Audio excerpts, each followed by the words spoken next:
So George W. Bush has been doing a round of interviews, and he gave us a moment that makes me want to shove a fork directly in my eyeball. So Business Insider is reporting here.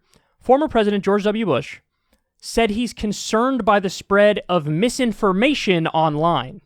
Speaking with the Today Show's Hoda Kotb in an interview on Tuesday morning, Bush said he was concerned about lies and falsehoods circulating on the internet. Quote, "What's really troubling is how much misinformation there is and the capacity of people to spread all kinds of untruth," he said. "I don't know what we're going to do about that. I know what I'm going to do about it. I'm not on Twitter, Facebook, any of that stuff." George W. Bush is complaining about misinformation and lies spread online. George W. Bush. That's like a serial killer complaining about morality. That's like a rapist being concerned with sexual assault. How do you not realize how ridiculous you sound? George W. Bush and his entire administration lied us into an illegal war that we're still in, by the way, where minimum 200,000 innocent Iraqis are dead, and our own soldiers, many of our own soldiers are dead, and there was rampant, disgusting war profiteering, where on the U.S. military bases there was shoddy electric work, people got killed in the showers, and there was all these no-bid contracts that went out to political allies in the military-industrial complex. He is arguably one of the biggest liars in history. You want to talk about a lie that did damage. This isn't a lie in a vacuum that had no real-world consequences. This had the most real-world consequences of maybe any lie ever told ever. Saddam has weapons of mass destruction, so we got to go get him. You know, and they kept moving the goalposts as to why we're there. But originally they were like, hey, he's got weapons of mass destruction. And the implication was he's going to use them on us. Turns out he didn't have weapons of mass destruction. And even if he did, he wouldn't have used them on us. That's ridiculous.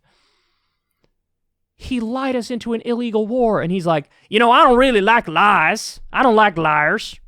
And then, by the way, so the real crux of what he's saying is, hey, I don't know what we're going to do about this. This is him saying, man, they really should, like, regulate this.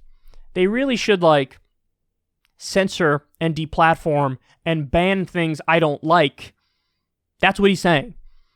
And as you know, this would never be used. You're going to trust George W. Bush, and you're going to trust, you know, Mark Zuckerberg or Jack from Twitter or some Silicon Valley oligarch board to determine what is and isn't truth, what's allowed and what's not allowed. You're going to trust some government agency, a Ministry of Truth, to say, we think this is acceptable and we think this is not acceptable. These are the same people who were pushing the war in Iraq. It was the government. So if they had their way, if they were the regulators, they would have banned everybody saying he doesn't have weapons of mass destruction. They would have banned the dissent. So do you see the trick? Do you see the game that's being played here? Do you see how this is a power struggle first and foremost? That's what this is. This isn't about, hey, let's actually objectively determine what's true and what's not, and not allow the untrue things and allow the true things. Guy who's the biggest liar in history is saying something should be done about this. I do not trust whatever he thinks the solution is, because he is the problem. In the same way that, you know, they think like mainstream media is their truth tellers and alternative media are not. Nothing could be further from the truth. Of course, there are alternative outlets that are terrible, of course. But mainstream media, they're some of the biggest spreaders of misinformation. There's no doubt about it. And they give us example after example. I mean, they buried WikiLeaks stuff, whether it's the 2016 election or the original stuff about war crimes being committed in Iraq. They're the ones who pushed Russiagate relentlessly. They're the ones who were wrong on Syria.